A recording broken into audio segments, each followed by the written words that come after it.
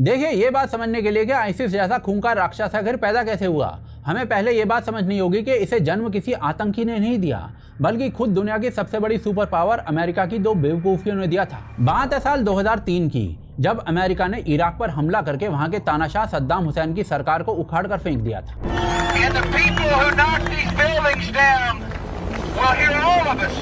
Ladies and gentlemen, we got him. In the Battle of Iraq, the United States and our allies have prevailed.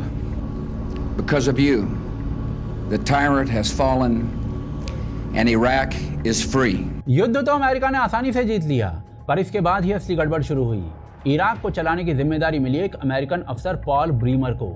और इस आदमी ने 2 ऐसे फैसले लिए जो किसी भी जलते हुए घर में पेट्रोल डालने जैसे थे। पहला फैसला यह कि उसने इराक की पूरी फौज यानी कि पूरे 4 लाख सैनिकों को एक झटके में नौकरी से निकाल दिया। आप जरा सोचकर देखिए कि 4 लाख ट्रेंड सैनिक जिनको हथियार चलाने आते थे, जिनके पास हथियारों के कनेक्शंस भी थे, वो अब सड़क पर थे, बेरोजगार थे और अमेरिका से बुरी तरीके से नफरत करने लगे थे। Before long, thousands of armed men were unemployed and growing angrier by the day. They soon formed insurgent groups to drive out the American occupier. और दूसरा फैसला यह था कि उसने सद्दाम की पार्टी से जुड़े हर आदमी को सरकारी नौकरी से बाहर निकाल दिया था। यानी कि हजारों पढ़े लिखे लोग एक ही झटके में बेरोजगार और गुस्से से भर गए थे। तो भाई साहब, ऐसे में इराक के अंदर एक ऐसा पावर वैक्यूम बन गया था जो किसी टाइम बॉम्ब की तरह फटने को तैयार था। और ऐसे में इस कहानी में एंट्री होती है एक ऐसे शैतान की जिसका नाम था अबू मुसाब अल जरकावी। ये जॉर्डन का एक मामूली गली का गुंडा था कभी, जो जेल में जाकर एक कट्टर आतंकवादी बनकर बाहर निकला था। और इसके दिमाग में जो जहर भरा हुआ था वही इस कहानी का असली विलेन है। अब ये जहर क्या है उसे ध्यान से समझिए, क्योंकि यही पूरी स्टोरी की जड़ है। देखिए, इस रेडिकल सोच का सबसे बड़ा वेपन है एक कॉन्सेप्ट जिसे तकफीर कहते हैं, यानी किसी को भी काफिर करार दे देना। इनकी सोच में पूरी दुनिया बस 2 हिस्सों में बटी हुई है, एक ये खुद हैं और बाकी सब में काफिर रहते हैं। और काफिर का मतलब हर वो इंसान जो इस्लाम को नहीं मानता है, यानी कि हर हिंदू, हर ईसाई, हर यहूदी और इवन नॉन सुन्नीज, वो भी काफिर है इनके हिसाब से। और ऐसे में जरकावी के अनुसार एक काफिर को मारना कोई गुनाह नहीं था, बल्कि सबाब का काम था। According to Salafi jihadi ideology, if an Muslim land is conquered by non-Muslim forces, that forms a legitimate pretext for rallying Muslim troops. Everyone really who is a Muslim is duty bound to come and defend that territory. आपको बता दूं कि Zarqawi की सबसे खतरनाक बात यह थी कि इसकी हैवानियत की कोई हद नहीं थी। इसने ट्रक बम से धमाके करवाए, मासूमों के सर कलम करवाए, उनके वीडियोस दुनिया भर में फैलवाए। और इसका बेसिक रीजन ये था कि पूरी दुनिया में लोग खौफ से कांप उठें। और एक सोची समझी साजिश के तहत इस बंदे ने इराक को कम्युनल वायलेंस की आग में झोंक दिया। नतीजा ये हुआ कि अकेले साल 2006 में इराक के अंदर कम्युनल वायलेंस से करीब 34,000 लोग मारे गए। खैर, अमेरिका ने आखिरकार 2006 में एक हवाई हमले में जरकावी को मार गिराया। तो आपको ऐसे में लगेगा कि भाई सांप का सर कुचल दिया, अब तो खेल खत्म हो गया। पर यहीं पर इस कहानी का सबसे जरूरी सबक छुपा हुआ है, जो आगे बार बार दोहराया जाने वाला है। आप एक आदमी को मार सकते हो, पर एक सोच को नहीं मार सकते। और इसीलिए जरकावी तो मर गया, पर उसकी फैलाई हुई जहरीली सोच अभी भी जिंदा रही। और उसके लोगों ने अपने संगठन का नाम बदल कर रख लिया इस्लामिक स्टेट ऑफ इराक। और अब इस कहानी का सबसे चौंकाने वाला ट्विस्ट सुनिए। अमेरिका ने इन आतंकवादियों को पकड़ कर अपनी एक जेल में डालना शुरू कर दिया, और उस जेल का नाम था कैंप बूका। अमेरिका को लगा कि उसने इन आतंकवादियों को कैद कर लिया है, पर असल में उसने अनजाने में इन्हें एक ही छत के नीचे इकट्ठा कर दिया था। उस जेल के अंदर ये सारे आतंकवादी एक दूसरे से मिले, उन्होंने आगे की पूरी प्लानिंग की और एक दूसरे को और भी ज्यादा कट्टर बना दिया। आज दुनिया उस जेल को आईसिस की जिहादी यूनिवर्सिटी कहती है, क्योंकि आईसिस के आने वाले कई बड़े लीडर्स इसी जेल की पैदाइश थे। और इसी जेल से निकला वो आदमी जो इस सोच को इराक की गलियों से उठाकर एक पूरे साम्राज्य, एक पूरे एम्पायर में बदलने वाला था, जिसका नाम था अबू बकर अल बगदादी। ये बंदा जरकावी से भी ज्यादा हैवान और ज्यादा खतरनाक था। एक ऐसा आतंकवादी जो खून बहाने से पहले 1 सेकंड नहीं सोचता था। और इस बंदे ने आगे जाकर जो किया, उसने पूरी दुनिया को हिलाकर रख दिया। देखिए, बगदादी ने 2010 में कमान संभालते ही ये साबित कर दिया था कि वो जरकारी से कहीं ज्यादा घातक है। इस्लामी पढ़ाई में उसने पीएचडी की थी और यही बात उसे बहुत खतरनाक बनाती थी। उसने सीधे टकराने की जगह ना सही मौके का इंतजार किया, और वो मौका उसे दे दिया पड़ोस के ही देश सीरिया ने। हुआ बेसिकली ये था कि 2011 में सीरिया में राष्ट्रपति बशर अल असद के खिलाफ ना शांतिपूर्ण प्रदर्शन शुरू हो गए थे, पर असद ने उन प्रदर्शनकारियों पर गोलियां चलवा दी। बस फिर क्या था, देखते ही देखते पूरा सीरिया एक खूनी गृह युद्ध में बदल चुका था, और देश का एक बड़ा हिस्सा एक ऐसा नो मैन्स लैंड बन चुका था जहां किसी का कोई राज था ही नहीं। यानी ठीक वैसा ही वैक्यूम जैसा इराक में बन गया था। बगदादी तो जैसे इसी मौके की ताक में बैठा था, उसने अपने लड़ाके सीरिया में घुसा दिए और इस अफरा तफरी का पूरा फायदा उठाकर अपनी ताकत तेजी से बढ़ाना शुरू कर दिया। और फिर आया जून 2014, जब इस संगठन ने वो कर दिखाया जिसने पूरी दुनिया की नींदें उड़ा दी। अब इनकी नजर पड़ती है इराक के दूसरे सबसे बड़े शहर मोसूल पर, जहां 20 लाख लोग रहते थे और जिसकी हिफाजत के लिए ना इराक करीब 30,000 ट्रेंड सैनिक तैनात रखता था।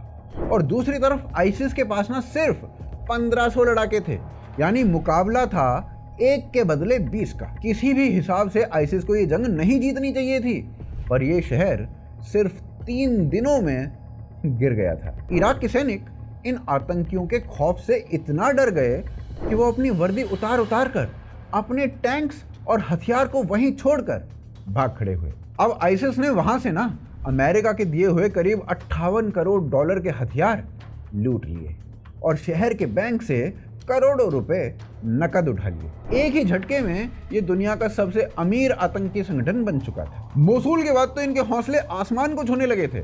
बगदादी ने खुद को खलीफा यानी कैलिफेट घोषित कर दिया था।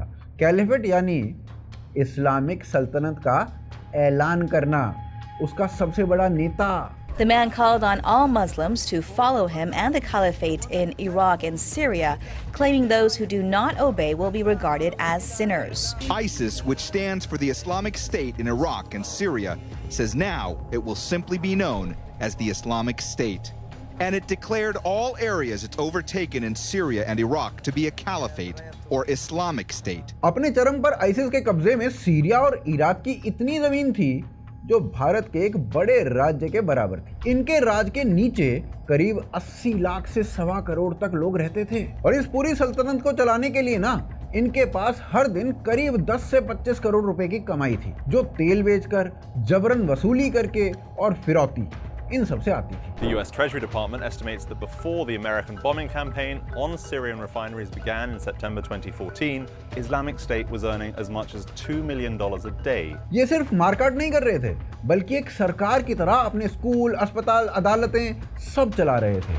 पर इनका इंसाफ इतना खौफनाक था कि चोरी करने पर सूली और सिगरेट पीने पर सरेआम सरकलम। They handed out harsh and deadly punishments for those who didn't abide by the group's strict rules. और इन सब के बाद आती है इनकी असली हैवानियत, जो साबित करती है कि इनकी जंग किसी एक फिरके के लिए नहीं थी, बल्कि हर गैर मुसलमान से थी। इन्होंने इराक के यजीदी समुदाय को, जो ना मुसलमान थे ना ही ईसाई थे, बस यजीदी थे, उन्हें सीधा शैतान का पुजारी करार देकर उनका नरसंहार शुरू कर दिया। हजारों मर्दों को लाइन में खड़ा करके गोली मार दी गई और हजारों महिलाओं और बच्चियों को गुलाम बना कर बेच दिया गया, जिसे आज जेनोसाइड का भी और खतरनाक रूप कहा जा सकता है। Islamic State militants tried to wipe out the Yazidi people.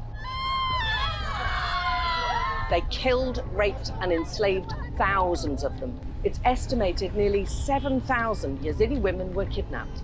They were made to convert to Islam. Girls as young as 9 were forced into marriage and sold into slavery. और दूसरी तरफ इन्होंने मोसूल के उन ईसाइयों को, जो दुनिया के सबसे पुराने ईसाई समुदायों में से एक थे, एक खौफनाक फरमान सुनाया, या तो इस्लाम कबूल करो या जजिया नाम का टैक्स भरो, और अगर ये दोनों नहीं करने हैं तो ये शहर छोड़कर भाग जाओ, नहीं तो मौत पक्की है। इन्होंने ईसाइयों के घरों के बाहर तो निशान लगा दिए थे, उनके गिरजाघर यानी चर्चेज तोड़ दिए गए थे और सैकड़ों साल पुराने उस समुदाय को ना कुछ ही दिनों में जड़ से उखाड़ दिया। यानी जो भी इनके जैसा नहीं था, चाहे वो किसी भी धर्म का हो, समुदाय का हो, पंथ का हो, वो इनके लिए इंसान नहीं था, बस एक काफिर था जिसे मिटा देना था। पर आईसिस का जो सबसे खतरनाक हथियार था ना, वो ना तो इनके टैंक थे, ना ही इनके बम थे, बल्कि इसका प्रोपेगेंडा था, जिसके जरिए ये अपनी सोच को दुनिया भर में बेचे जा रहे थे। The appearance of this outfit convulsed world politics for several years, struck fear into the hearts of people all around the world. Islamic State is the most vicious and murderous jihadist regime the world has ever seen. ये Hollywood फिल्मों जैसी quality के videos बनाते और चमचमाती हुई अंग्रेजी magazine निकालते। In another peculiar scene in April, deaf ISIS members stood near the hotel issuing recruiting messages in sign language. और इसका नतीजा ये हुआ कि दुनिया के 110 से भी ज्यादा देशों से करीब 40,000 लोग अपना आराम का घर छोड़कर इस सोच के नशे में, इस मौत के कुएं में कूदने को सीरिया पहुंच चुके थे। Recruits have been drawn from all over the world to fight for its declared domain. फिर इसी सोच ने दुनिया भर में खून बहाया। साल 2015 में पेरिस में 130 लोग मारे गए। A decade since terror hit the streets of Paris.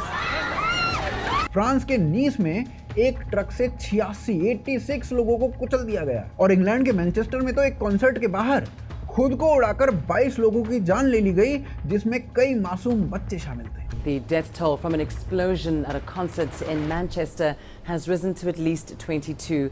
More than 50 people have been injured.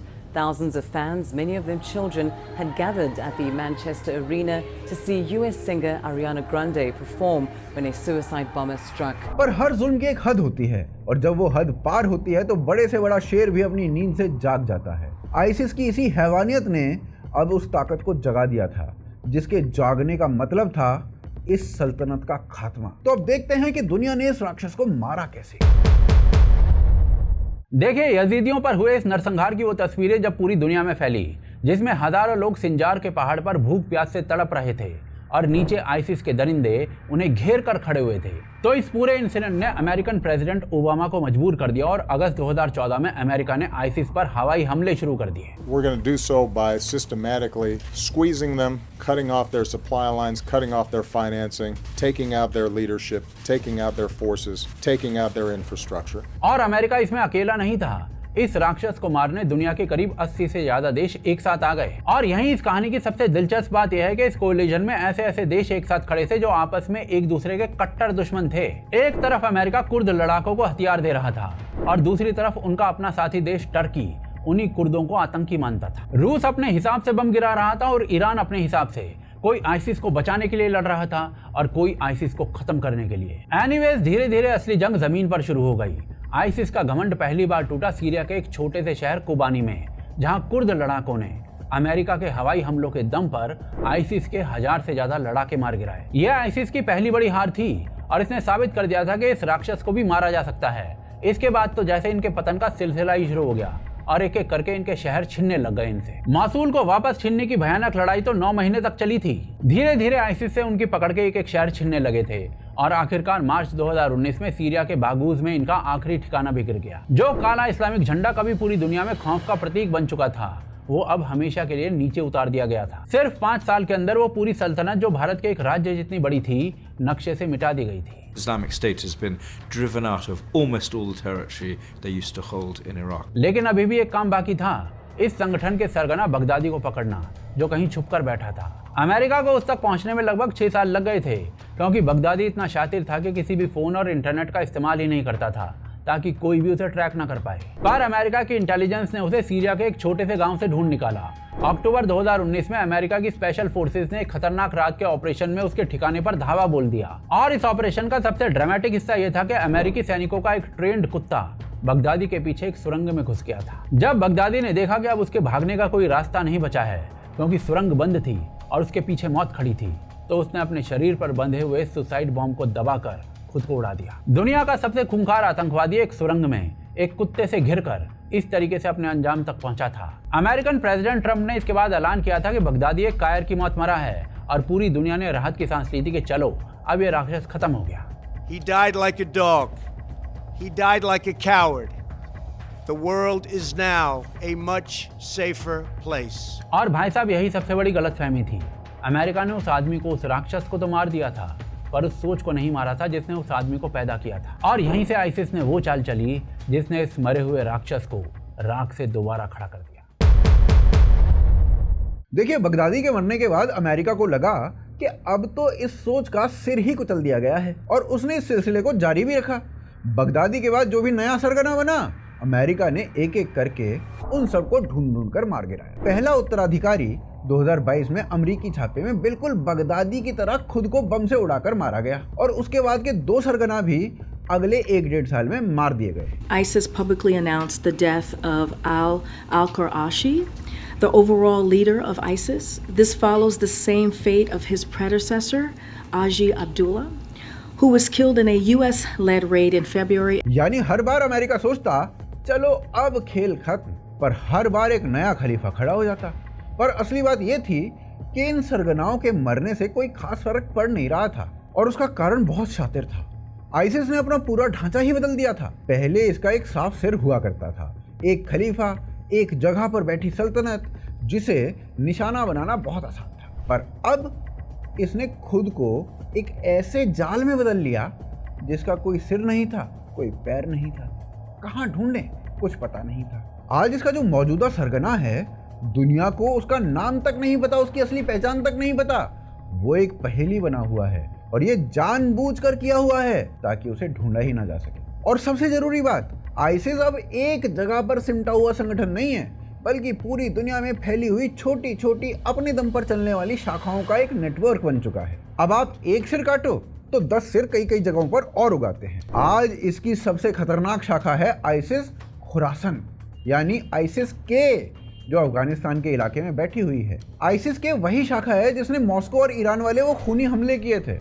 दूसरी तरफ अफ्रीका में आइसिस की सोमालिया वाली शाखा सिर्फ 1 साल के अंदर अंदर अपने आप को दुगना कर चुकी है। और सबसे हैरानी की बात तो ये है कि अमेरिका के अपने सैन्य अधिकारी अब ये मानते हैं कि आइसिस का पूरा ग्लोबल नेटवर्क अब शायद इसी सोमालिया से चलाया जा रहा है। यानी इस राक्षस का दिल अब इराक, सीरिया यहाँ से निकल के अफ्रीका में पहुंच चुका है। और तो और हमारे पड़ोस में 2026 में भिखारिस्तान की कैपिटल इस्लामाबाद, वहां पर एक शिया मस्जिद में बमबारी हुई, उसके पीछे भी आइसिस की इसी शाखा का हाथ था। Now, the Islamic State group says it carried out the suicide bombing that killed more than 30 people at a Shia mosque in the Pakistani capital, Islamabad, on Friday. और अब इनका सबसे खतरनाक हथियार समझिए, जिसे लोन वुल्फ अटैक कहते हैं। पहले इन्हें किसी को आतंकी बनाने के लिए सीरिया बुलाना पड़ता था, अब ये किसी को बुलाते नहीं हैं। अब ये दुनिया के किसी भी कोने में बैठे एक अकेले इंसान को सिर्फ इंटरनेट और अपने जहरीले वीडियोस के जरिए उसके घर में बैठे बैठे दिमागी तौर से इतना भड़का देते हैं, उसके मन में दूसरों के लिए इतनी नफरत पैदा कर देते हैं कि वो अकेला ही अपने देश में जाकर हमला कर देता है। इस अकेले भेड़िए यानी लोन वुल्फ वाली रणनीति से इन्होंने अमेरिका और यूरोप में अब तक 1200 से ज़्यादा लोगों को मार दिया है, वो भी बिना आइसिस के किसी आदमी से सीधा मिले हुए। अपनी ज़मीन, अपना पैसा, अपने सारे बड़े लीडर, सब कुछ खोने के बाद सबको लग रहा था कि अब तो ये राक्षस ठंडा पड़ जाएगा, पर हो रहा है इसका बिल्कुल उल्टा। दिसंबर 2024 में जब सीरिया में असद की सरकार गिरी थी तो वहाँ फिर से वही पुरानी इंस्टेबिलिटी पैदा हो चुकी थी, ठीक वैसा ही खालीपन जैसा 2003 में अमेरिका ने इराक में पैदा किया था, जिसने सबसे पहले इस राक्षस को जन्म दिया था। इतिहास खुद को अब दोहरा रहा है और आइसिस तो जैसे इसी मौके की ताक में बैठा था। जैसा कि हमने आपको शुरू में बताया था कि इराक के खुफिया प्रमुख के मुताबिक सिर्फ 1 साल में सीरिया में इनके लड़ाके 2000 से बढ़कर 10,000 हो गए हैं। Iraq's chief military intelligence officer has a grave warning. He says that ISIS is planning to rebuild its terror operation from the rubble of its so-called caliphate. तो भाई साहब आप ये मान के चलो कि एक टाइम बम अभी फटने का इंतजार कर रहा है। सीरिया की कुर्द फौज के जेलों में आज भी करीब 9,000 आइसिस के खूंखार लड़ाके बंद हैं और अल होद जैसे कैंपों में हजारों इनके परिवार। बस एक बड़ा जेल ब्रेक और आइसिस को बनी बनाई एक पूरी फौज वापस मिल जाएगी। Are leaders who evaded prisons like these, taking refuge in Turkey. Flush with millions of dollars and driven by revenge, they're plotting mass jail breakouts to rebuild the terror network. ऊपर से अमेरिका और उसका coalition Iraq और Syria से अपने कदम पीछे खींच रहा है, यानी वही गलती, वही खालीपन एक बार फिर तैयार हो रहा है। और खुद अमेरिका की सीना ये मान रही है कि आइसिस इराक और सीरिया में दोबारा खड़ा हो रहा है। और ये जो आग है ना, अब हमारे अपने घर का दरवाज़ा खटखटा रही है, चाहे वो वॉइस ऑफ हिंद मैगजीन से रैडिकल प्रोपेगेंडा फैलाना हो या फिर पिछले कुछ महीनों से एनआईए के द्वारा पकड़े जा रहे back to back terror modules हों। An ISIS-inspired module has been busted in the city where 2 operatives have been nabbed. There's a new hybrid warfare strategy allegedly being pursued against India through criminal terror network. A major terror module apparently was busted in the country with 12 suspects arrested across 6 states. And amongst them is a Hyderabad-based woman named Sayeda Begum, who is suspected of having links with both the ISIS and also apparently the Al-Qaeda. Police officials have arrested 10 people from 6 different states working on the module of ISIS. ये सब इसी बड़ी राजनीति का हिस्सा है। इसका एक ही मकसद है मुस्लिम यूथ के मन में वही जहर भरकर उन्हें हमले के लिए तैयार करना। तो सवाल ये उठता है कि राक्षस बार बार मरकर भी जिंदा क्यों हो जाता है, और इसका जवाब मैं आपको बिल्कुल साफ साफ दूंगा। आइसिस की असली ताकत कभी भी उसके लीडर या उसकी ज़मीन में थी ही नहीं। इस पूरी कहानी का असली विलन है वो रैडिकल इस्लामिस्ट आइडियोलॉजी, इस्लाम के नाम पर खड़ी की गई वो सरफिरी सोच जो हर गैर कट्टर इंसान को काफिर मानकर उसका खून बहाना जायज़ ठहरा देती है।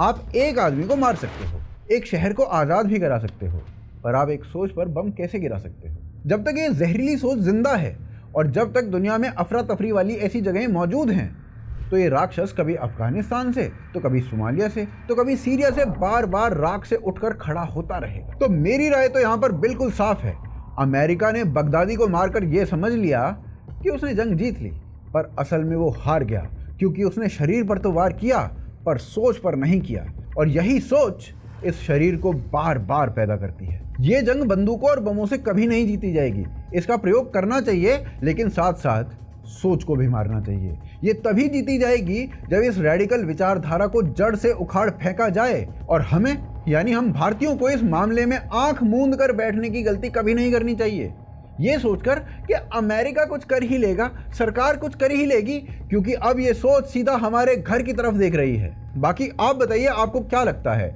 क्या दुनिया कभी इस सोच को खत्म कर पाएगी, या ये राक्षस हर बार राख से दोबारा जिंदा होता रहेगा?